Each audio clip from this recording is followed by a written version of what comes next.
JLKM Dhanbad विधानसभा क्षेत्र के युवा नेता राजदेश रतन हमारे साथ जुड़ेंगे।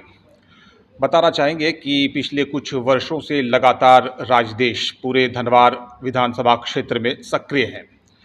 दैनिक स्तर पर प्रतिदिन क्षेत्र और क्षेत्रवासियों की समस्याओं को देख रहे हैं, लोगों तक पहुंच रहे हैं, उनकी समस्याओं से अवगत हो रहे हैं, उनसे रूबरू हो रहे हैं। क्षेत्र की जो प्रमुख समस्याएं हैं, जो ज्वलंत मुद्दे हैं, उन मुद्दों और समस्याओं को लेकर भी प्रखर हैं। सीधी बात करते हैं राजदेश से और लेते हैं इनकी प्रतिक्रिया और इनके माध्यम से जानने का प्रयास करते हैं धनबाद विधानसभा क्षेत्र को और क्षेत्रवासियों की जो समस्याएं हैं उनको भी। राजदेश जी, बहुत बहुत स्वागत है आपका हमारे चैनल में। सबसे पहले तो जानना चाहेंगे कितनी लंबी सक्रियता, कितना लंबा राजनीतिक अनुभव आपका है? सबसे पहले तो आपके न्यूज़ चैनल जितने भी देखने वाले हैं सभी लोगों को हम झारखंडी जोहार करते हैं और आपको बहुत बहुत धन्यवाद देते हैं। स्पष्टता से हम आपके सामने एक बात रखना चाहेंगे कि हमारी जो राजनीतिक शुरुआत हुई वो जब हम लोग आरंभ में थे तो हम लोग एक संस्था के तौर पर ही इसको शुरू किए थे। जब हमारा जो दल आज बन गया है JLKM, वो कभी JB केसेस हुआ करता था और वो तब हुआ था जब भाषा आंदोलन जो है वो धनबाद और बोकारो की धरती पर आई थी। हम लोग एकदम शुरुआती दौर पर तो नहीं जुड़े थे, लेकिन जैसे जैसे आंदोलन बड़ा होते गया हम लोगों ने ये समझा कि झारखंड में कुछ अच्छी चीज़ें हो रही हैं, झारखंड से संबंधित कोई अच्छी बातें हो रही हैं और जिसको लेकर के जो है वो जयराम जी के लीड में हम लोग जो आगे बढ़े। और मेरी शुरुआत पहली बार, मुझे याद है कि मेरी शुरुआत पहली बार पदयात्रा से हुई थी। जब धनबाद के रास्ते रांची तक का पदयात्रा था, मैं उसी का भागी बना और वहाँ से फिर से जो है वो सक्रियता आज तक चलते आ रही है। जानना चाहेंगे आपकी शिक्षा के बारे में? मैं बताना चाहता हूँ कि मैं एक इंग्लिश ग्रेजुएट हूँ, फंक्शनल इंग्लिश ग्रेजुएट हूँ। एक वोकेशनल कोर्स था ये, जिसमें कि हमने मास कॉम का वो भी किया है और साथ में मैंने जो है MBA किया है मार्केटिंग और HR से। JLKM में आपकी रुचि क्यों हुई? ये एक बात हम आपको बताना चाहते हैं कि राजनीति से हम बहुत दूरी बना करके रहते थे शुरुआती दौर में, और इसका एक रीज़न ये था कि हम लोग इस बात को मानते थे कि पॉलिटिक्स डर्टी जो है, ये एक पॉलिसी को हम लोग फॉलो करते थे। 2018-19 की बात आपको बताना चाहते हैं कि हेल्पिंग ह्यूमन फीडिंग ह्यूमन मेरा एक अपना जो है वो NGO है, और उस NGO के माध्यम से हम जो ऐसे जो बच्चे हैं जो शोषित हैं या ऐसे बच्चे जिन तक जो है वो बेसिक सुविधाएं नहीं पहुंच पाती हैं, उन बच्चों को लेकर के हम लगातार हज़ारीबाग और पूरे झारखंड में, गिरिडीह में, राजधनवार में लगातार काम करते रहे।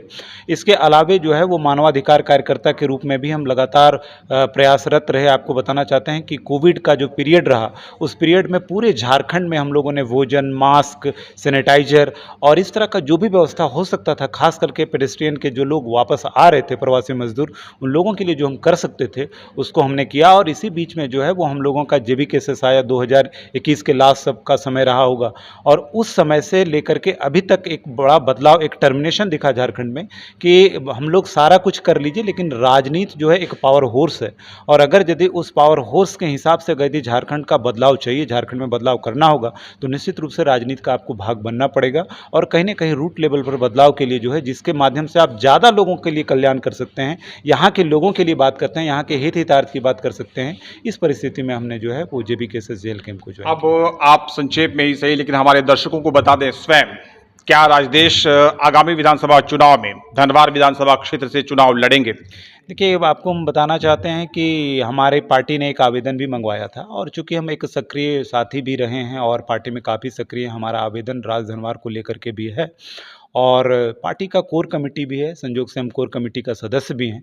लेकिन इस परिस्थिति में हम लोग एक अनुशासित, और अगर यदि हम लोग अपने आप को MBA करें तो पढ़ा लिखा भी मान रहे हैं, शिक्षित मान रहे हैं, इस परिस्थिति में हम लोग पार्टी के प्रोटोकॉल और पार्टी का जो नियम है उसको पालन करते हैं। अनुशासन के तहत जो कोर कमेटी का, हमारा संसदीय समिति का जो आदेश होता है उसका पालन करते हैं। लेकिन निश्चित रूप से राजधनवार के लिए मेरी दावेदारी है। क्षेत्र की प्रमुख समस्याओं को लेकर बात करेंगे आपसे, लेकिन अगर बात की जाए क्षेत्र की समस्याओं के साथ साथ जो आपके प्रमुख चुनावी मुद्दे और एजेंडे हैं वो क्या क्या हैं?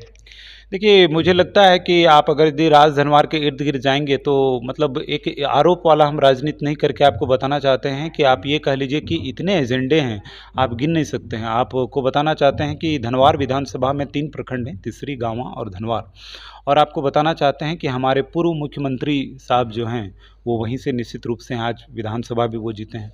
आपको बताना चाहते हैं, जब आप वहाँ सफ़र करेंगे, आप भी चूँकि पत्रकार हैं, आप गए भी होंगे, देखेंगे कि जिस प्रकार से माननीय बाबूलाल मरांडी जी का किला बना हुआ है, उससे के इर्द-गिर्द आप देखेंगे कि कम से कम 10-20 जो है आपको मिट्टी के घर भी देखने के लिए मिलेंगे। अभी वर्तमान में आप 1 महीना पीछे बरसात में चले जाइए, गाँवा जैसे जगह में आप देखेंगे कि ज़मीन दोष होकर के एक व्यक्ति की मृत्यु हो गई। आप देखेंगे कि डायरिया जैसे परिस्थिति में जिसकी हमने आवाज़ भी उठाई, उससे भी 2 लोगों की मृत्यु हो गई।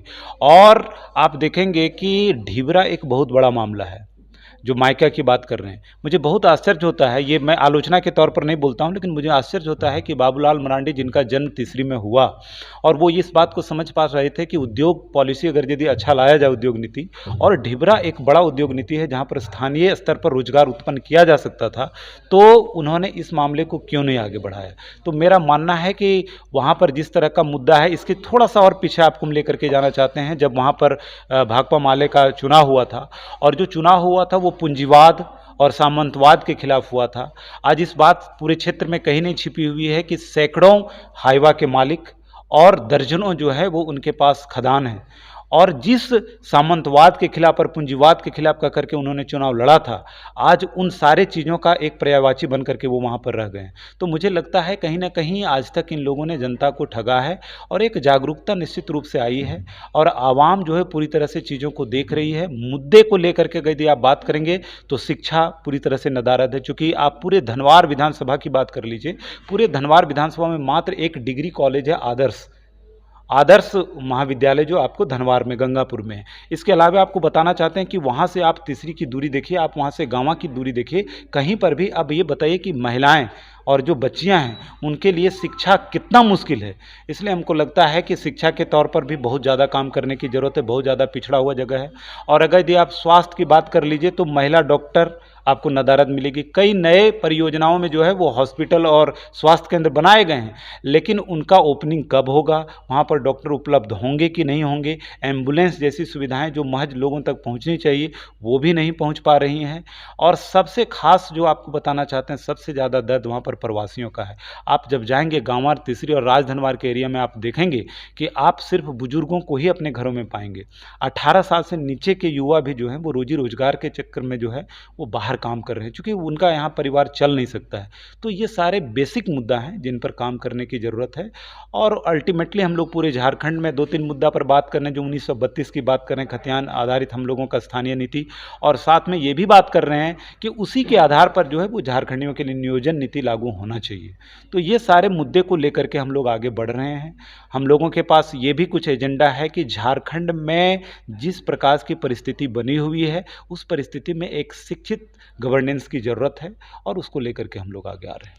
इन मुद्दों के साथ, इन समस्याओं के साथ जब आप क्षेत्र भ्रमण कर रहे हैं और लोगों से मिल रहे हैं, तो किस तरह की प्रतिक्रिया आपको लोगों से सुनने को और देखने को मिल रही है? नहीं, मुझे स्पष्टता से ये बात दिख रही है कि कहीं न कहीं जिन लोगों ने ये कहा था कि तुम लोगों को हम बचाएँगे, आज उसी से लोगों को बचने की ज़रूरत है। ये जो एक मुद्दा है, ये पूरे क्षेत्र में है, और बदलाव के मूव पर जो है वो लोग खड़े हैं। हमको पूरी तरह से लगता है कि जिस तरह का मुहिम हम लोग वहाँ पर चला रहे हैं, स्पष्टता इस बात को देखा जा सकता है कि कहीं न कहीं पूरी तरह से बदलाव का मूड बना हुआ है, और आने वाले समय में आपको बता दे रहे हैं कि जनता जो है वो JLKM के पक्ष में आएगी। और कई लोगों ने कहा कि ये चुनाव मुश्किल है, आसान है, तो हमने इस बात को महसूस किया कि आप बात कर लीजिए बाबूलाल मरांडी जी का, आप बात कर लीजिए राजकुमार यादव जी का, तो ये लोग एक तरफ हैं और जनता और हमारी पार्टी एक तरफ है। चूँकि हम लोग जो हैं वो आर्थिक रूप से संपन्न नहीं हैं, और जनता का जिस तरह का सहयोग दिख रहा है, वो लोग कहते हैं कि हम लोग वोट भी देंगे और एक 10 का नोट भी देंगे। तो अगर आपको इस तरह का रुझान और प्यार मिलता है तो आप अपने आप को किस्मत वाले समझते हैं, लेकिन साथ में आपको इस बात की जिम्मेवारी का भी एहसास होता है कि किस उम्मीद से लोग आपके साथ जो है वो जुड़ना चाहते हैं। इसलिए उस जिम्मेवारी का भी निर्वहन जो है वो निश्चित रूप से चुनाव के बाद किया जाएगा। अब धनवार विधानसभा क्षेत्र की उसी सम्मानित जनता जनार्दन से आप हमारे चैनल के माध्यम से क्या आग्रह और अपील करना चाहेंगे आगामी विधानसभा चुनाव में आपकी उम्मीदवारी को लेकर? देखिए, मैं आपको आपके इस चैनल के माध्यम से जितने भी लोग मुझे देख रहे हैं, सारे लोगों को ये बताना चाहते हैं कि हम लोग बहुत बार जाति-पाति और धर्म के नाम पर बँटते रहे हैं। पहली बार झारखंड में कोई उन्मूलन हुआ है और पहली बार झारखंडियों को एक जाति के रूप में हम लोग पिरो पा रहे हैं, वो है झारखंडी जात। आप जब भी चुनाव करें, इस बात को ध्यान में रखें कि आज तक जो है, वो जो हुआ, वो ना हो, नहीं तो परिणाम जो आज है, वही होगा।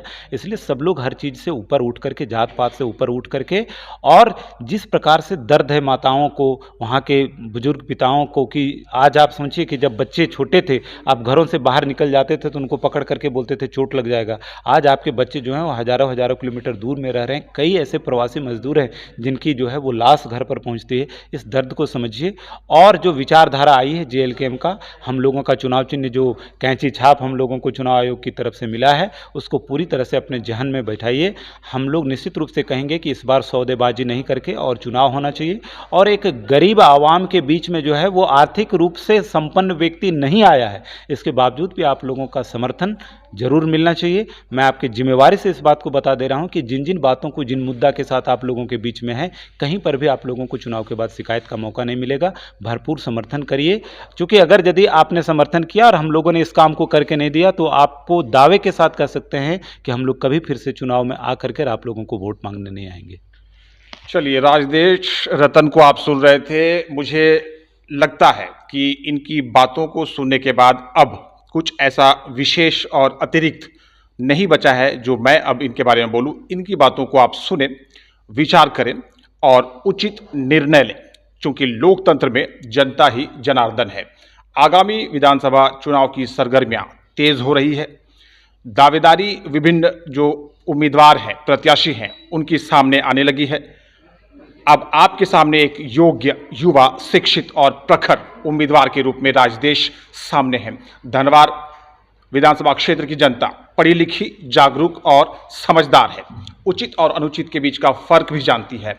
आने वाले समय में मुझे आशा ही नहीं, पूर्ण विश्वास है कि धनवार विधानसभा क्षेत्र की सम्मानित जनता उचित निर्णय लेगी और सभी दावेदारों में, सभी प्रत्याशियों और उम्मीदवारों में जो सर्वश्रेष्ठ होगा, केवल उसी की दावेदारी में अपना अंतिम मुहर लगाने का काम करेगी।